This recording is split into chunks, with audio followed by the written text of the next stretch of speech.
Hello, everybody. Welcome back to the RCG course session recording. So last time in course session number 1, we talked about getting all of your tech needs at UW set up. We talked about my UW, my plan, the UW Net ID, all of the wonderful tech needs that you might have as a college student. Now, today in course session number 2, we will be discussing all of the rules and academic policies that we have at the UW.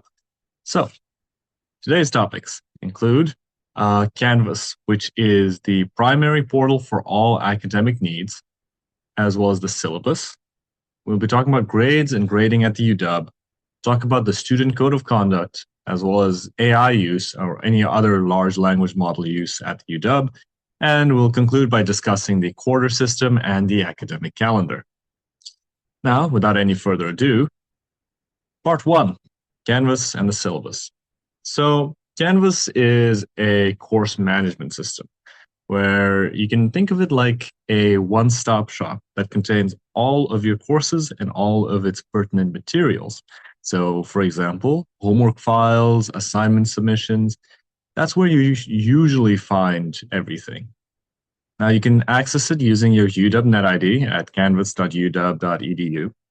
And most course pages are fully uploaded about a week before the quarter starts. It might take some time, but at the very least, by the beginning of a quarter, you should see the course page for all of the courses that you registered for on your Canvas dashboard.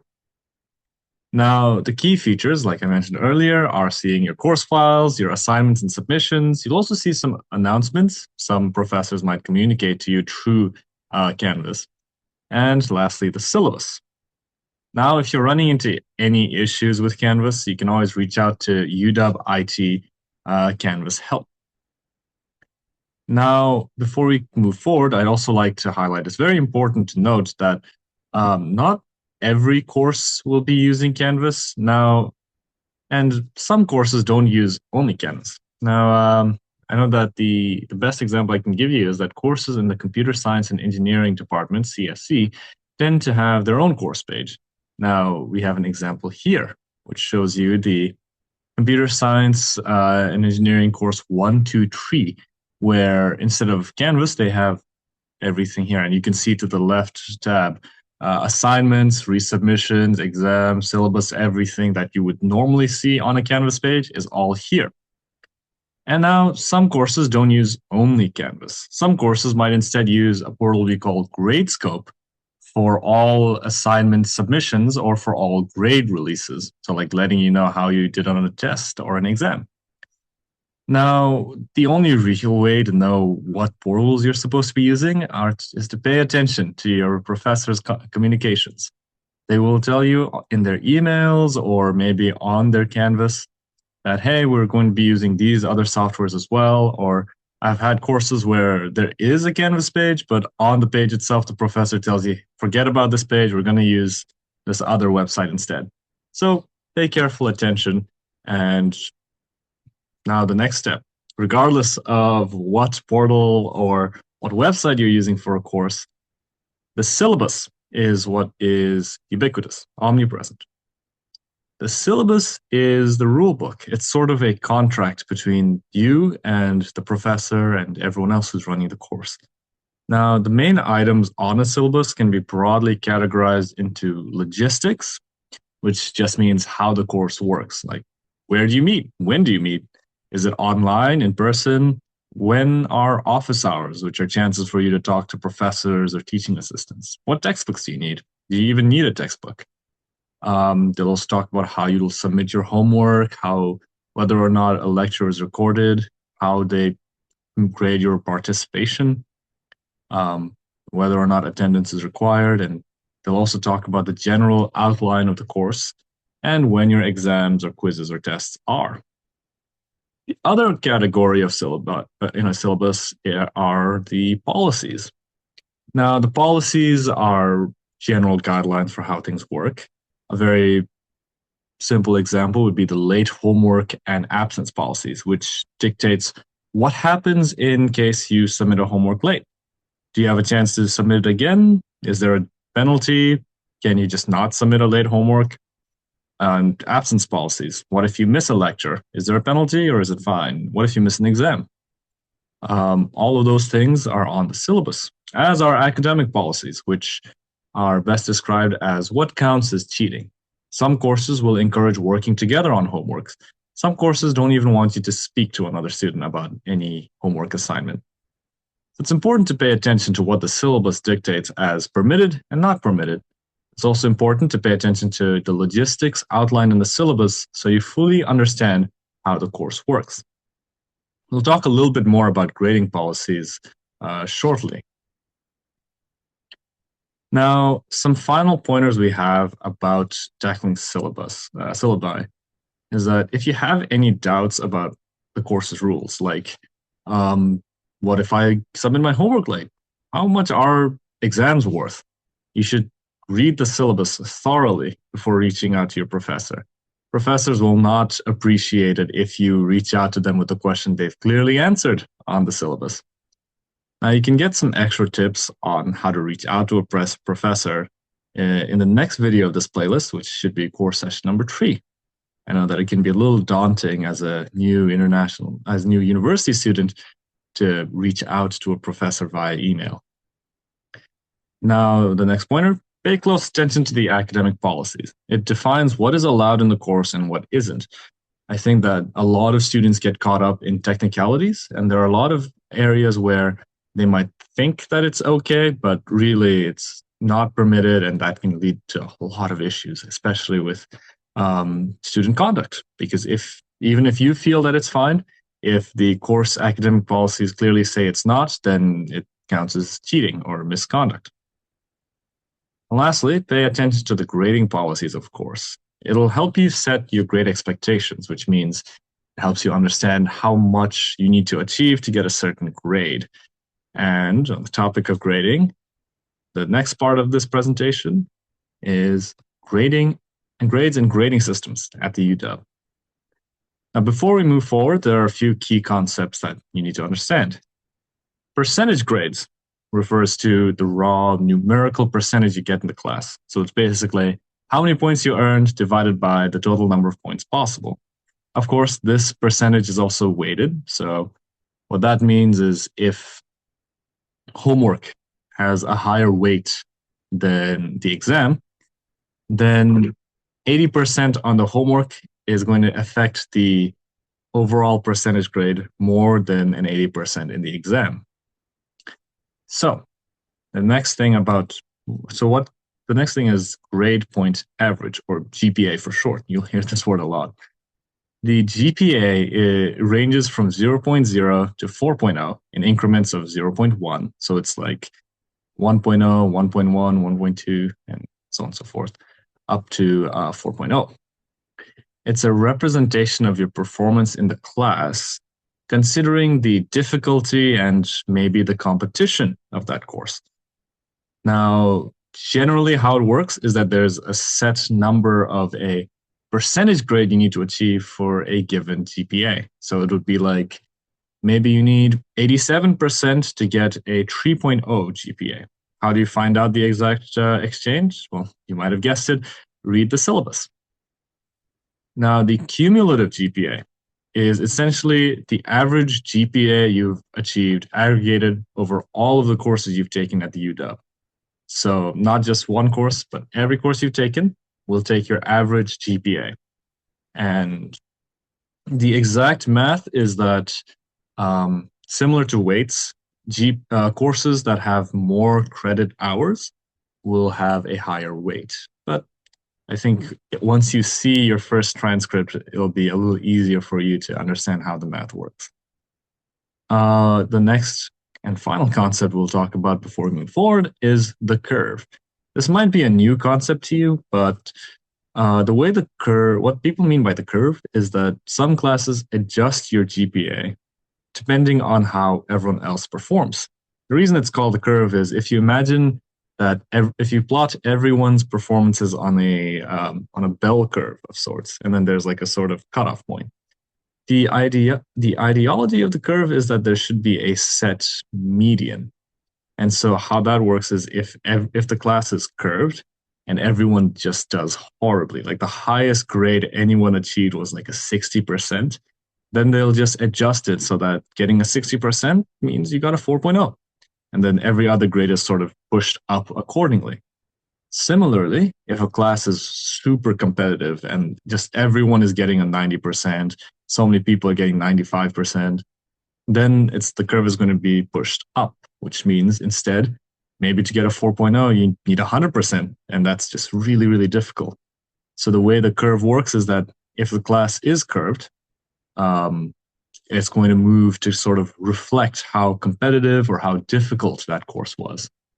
Not every course is curved, so you'll need to pay attention to the grading policies on the syllabus once again, so that you understand whether or not the class is curved and therefore adjust your approach to the course accordingly. You don't want to get too comfortable and relaxed if it's an easy course with a lot of curving. Now, moving on to the actual grading systems. The grading system at the UW can be broadly split as either numerical, which is the standard grading system that you'll see almost everywhere, and letter grading.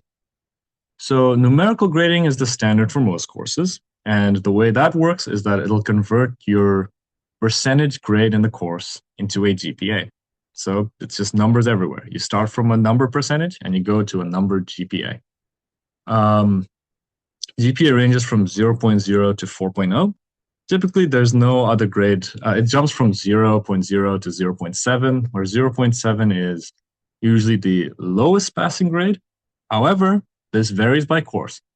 And additionally, you will need a higher GPA to qualify for another course using that course. So for example, Math 124. You just need a 0.7, I believe, to pass the class. But if you want to qualify for the next course, Math 125, you'll need, I believe, either a 1.8 or a 2.0 final GPA. So pay attention to requirements either in your major or future courses you're interested in. Now, the syllabus is what's going to tell you, or at least give you an estimate for how much percentage points you need for a given GPA. So, for example, 95% gives a 4.0. Sometimes it's very clear, sometimes it's a rough estimate, and sometimes they'll just tell you straight up that it is curved, so subject to change. Now, letter grading. There's a lot of letter grading at the UW, but most of it is logistical, which largely means that it's to account for special situations. The most common letter grades that you will encounter are CRNC and SNS.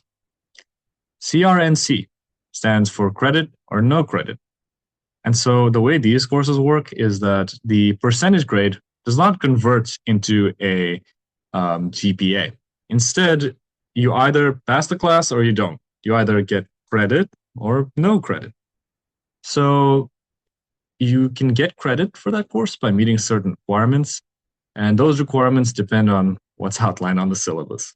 Some courses will say you just need to pass, you just need to have a percentage grade higher than like 80, maybe 70%. While some courses will say, well, you just need to submit all of this assignment or maybe do the final presentation. Now, as this is a letter grade and not numerical, it does not affect your cumulative GPA. So if you've got credit for a credit, no credit course, your GPA or your cumulative GPA will stay the same. This can be good. And additionally, credit, no credit courses add to your total credits earned at the UW, and they contribute to any general education requirements you need to fulfill. Now, the next letter grade is SNS. It's not a grading system in that no course is automatically on SNS, but essentially SNS is similar to credit, no credit, where your final grade is either satisfactory or not satisfactory. And so you can turn a numerically graded course into an SNS course. And what that does is that if you had above the passing grade for that course, so the passing GPA, you will get an S, or satisfactory, on your transcript. And if you fail, you'll get NS, not satisfactory. And so this is helpful because let's say you took a class and it's just not going well. Your final GPA is going to be something really low, like 1.2, and you don't want that on your transcript. So you put in a SNS. You make it S, satisfactory. Now it's not going to affect your cumulative GPA. That 1.2 is not going to change anything. And it's very tempting for a lot of students to fall back on SNS when things don't go well. However, you should not rely on it at all, not too much. Ideally, not at all, because of a few restrictions. So first off, a maximum of 20 credits can be made SNS, so total 20 credits throughout your time at the UW. SNS graded courses cannot be used to satisfy any department, college, or university requirements. That means that if you needed this to graduate with your major or to apply into a major, it's just nixed. It doesn't count. And lastly, using SNS on major prerequisite courses or like any electives might affect your chances of admission. So, because of all these restrictions, you should not use SNS freely. And you should always consult your academic advisor, whether you're assigned undergraduate academic advisor or a department-specific advisor, before using SNS on any course. Now, you can learn more about deadlines and policies on the UW's grading systems page, where they'll also talk about the other letter grades. But all you need to focus on right now are credit, no credit, and SNS. And so that concludes our talk on grades and grading systems at the UW. Our next topic will be student code of conduct, essentially what you're allowed to do. Now, course policy determines what is allowed, whether you can work with other people or you can't, and what counts as cheating or misconduct. And it's hard for any of us to give you a solid, comprehensive list of like, yeah, exactly this course, exactly this is what's allowed. But what we do know is that across the board, plagiarism and academic dishonesty are always an act of misconduct, and so breach the student code of conduct. Now, some examples of what a misconduct, which is breaking the rules and breaching the student code of conduct, look like. Maybe you didn't properly cite your sources in an essay. Maybe you copied your answers for a homework or a test through the internet or some AI. It's about 60% of current cases. Maybe you shared your work with other people, or maybe you posted your work online for other people to copy. Or maybe there's suspicion that, well, your submission looks suspiciously similar to another person's submission. So, a whole lot of examples of what misconduct can look like.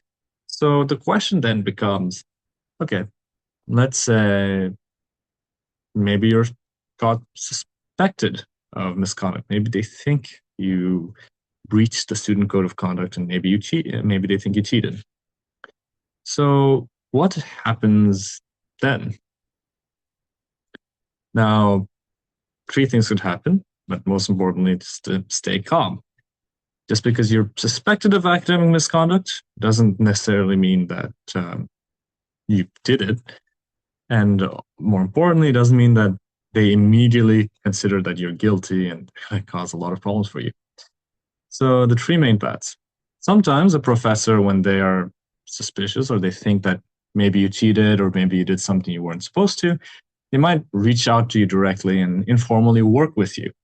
What that looks like is maybe they'll just sit down, talk to you, understand what happened, and if their doubts are cleared, then they'll just say, all right, it's fine, let's just move past this, and they won't do anything to you.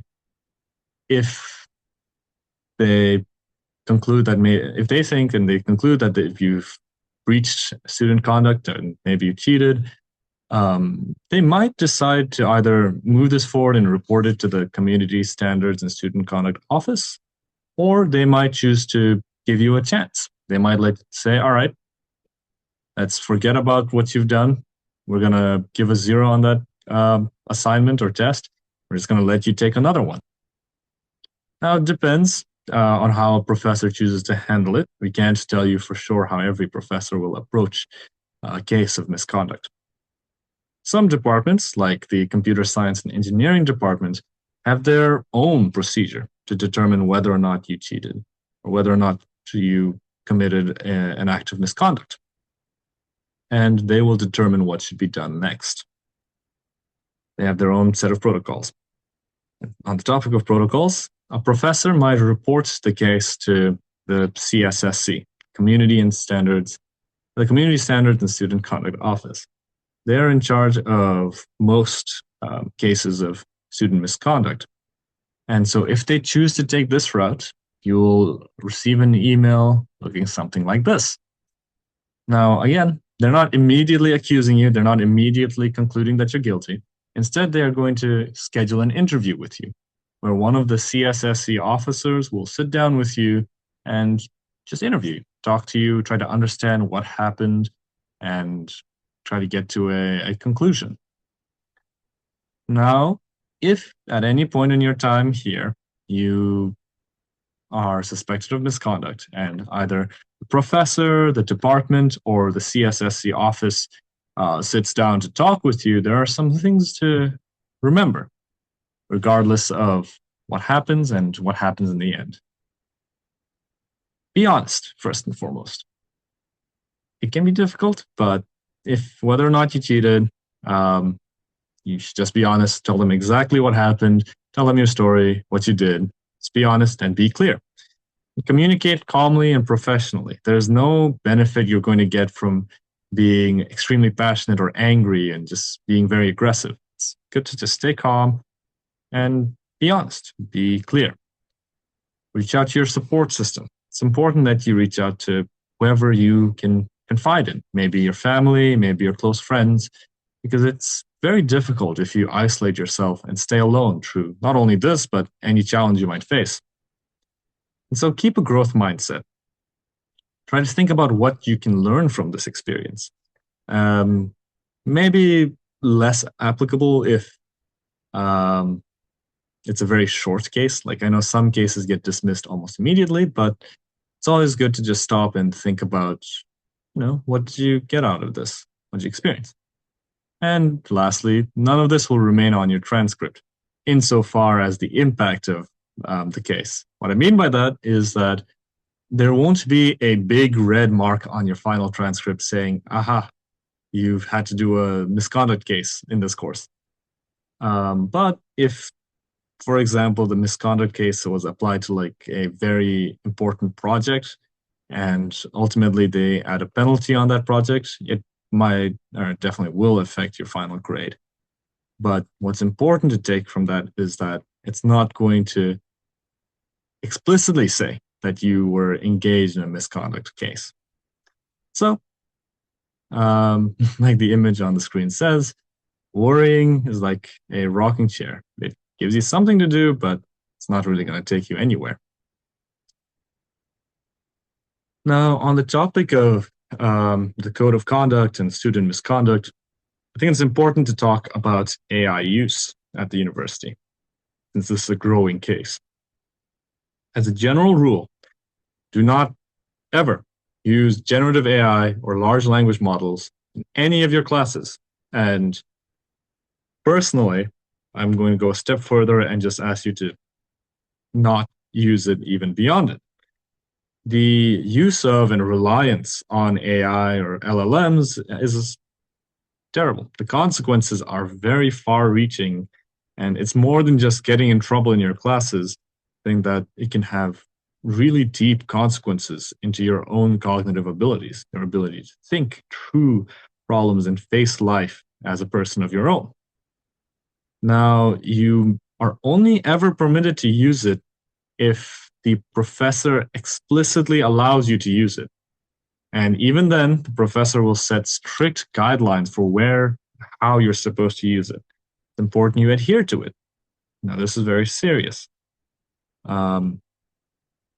So it's important to keep that in mind. I think that misconduct cases involving AI are always a little terrible, and it is my hope that it's not something that you'll have to face. Next is our final part of today's course session, the quarter system and the academic calendar.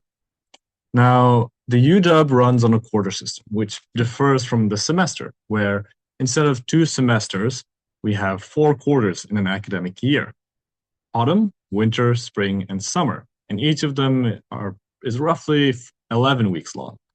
Now, for most students, the academic year looks like autumn, winter, and spring quarter, with summer usually being a vacation quarter, just a really long break. Some students might choose to take courses in the summer. That's also an option and can be recommended. Now, while the quarter system is very nice because it means that you can take a huge variety of courses in a single academic year, making it really easy to just explore all of your interests, it also means that there's just a lot to do. Things go really, really fast. So here are some tips that we have for confronting the quarter system and making sure that you don't get overwhelmed. Now, 1, take it slow in your first quarter. A lot of students come very excited for college life and just do everything. They'll take 18 credits of courses, they'll sign up for 7 different extracurriculars, but really it's important to stop and take it easy. 15 credits, maybe even 12 to 15 credits of courses, maybe just a handful of RSOs and extracurriculars, because you're not only adjusting to college life, you're not only adjusting to the quarter system, you're also adjusting to being in a foreign country. It's important to acknowledge all of these things and take your time to fully transition and fully adjust. And more importantly, to practice the other tips that we have before you tackle everything the quarter system has to offer. Next tip is to plan out your weeks in advance. It's a little boring, but using your Canvas syllabus, you can see what you should be expecting every week in the course. It's important to stay on top of things. In the quarter system, it's not uncommon for people to face a midterm exam every week or just 7 quizzes within the span of 2 weeks.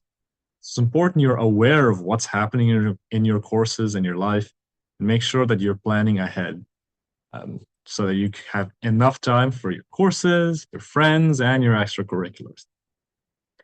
Now, and of course, the last one is remember to step back and take some classes out of interest for fun. I mean, there's so many courses and so many departments at the UW are very, very renowned, very high quality departments at the UW. So it's always a good idea just to take some classes for fun. It's also a great way to clear out your general education requirements. And I will say that the College of Arts and Sciences has a quarterly newsletter that advertises interesting courses that they think you should check out. So, to help you better plan out your weeks in the quarter system, some resources we have for you are the UW academic calendar for the year 2026 to 2027. This contains dates of instruction, the registration date for your next quarter of courses, the tuition due dates, university holidays, so you don't show up to class when everyone's taking time off, and withdrawal or course change deadlines. Important in case you change your mind about some courses or about the quarter as a whole. With that, we conclude talking about all of our topics for today's course session. So thank you very much for attending. In summary, we've just talked about the syllabus and different course websites, namely Canvas, talked about grading and grading systems at the UW, talked about what is permitted and what is considered cheating, or broadly speaking, the student code of conduct. And we've also talked about, well, what happens if you're suspected of misconduct. And lastly, we concluded by talking about the quarter system, the academic calendar, and some tips to tackling and transitioning to the quarter system. Now, we look forward to seeing you for course session number 3, which is the next video in this playlist, and we'll just discuss departments, resources, and offices on the UW campus, as well as some advice on communicating with professors and these departments. So, a broad overview of what you can expect. We'll talk about emailing professors and why you might do that. Talk about ad codes, advisors, departments, and campus offices, registration holds, and the many resources we have at the UW to support all of you, our wonderful UW Huskies. With that, that is all we have for course session number 2, and I hope to speak to you again in course session number 3.